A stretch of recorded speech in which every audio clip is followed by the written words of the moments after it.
Hey everybody, it's Christina Daves with this week's Get Famous Friday PR tip.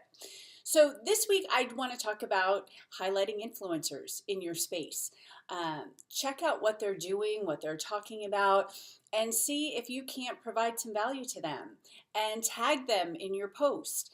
Because if an influencer wears your product, talks about your book, talks about your service, talks about your business, it's a game changer. When Diana Ross wore my product, game changer.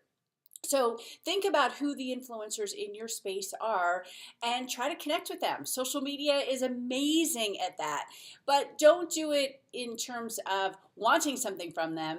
Doing something in terms of serving them. And you will reap benefits if they retweet or retag you, or who knows, you could start a relationship with them. So think about who your influencers are. That's this week's PR tip. If you like this and you'd like more, we have the free PR challenge at yourprchallenge.com. It's really fun, it's really easy, and it really works. So it's 10 minutes a day for 10 days, and you will stand out. You will get visibility. We've had tons and tons and tons of people who have gotten media exposure just from doing the 10-day challenge. So I hope to see you there. I hope to see you in the Facebook group, and I hope to see you in the media.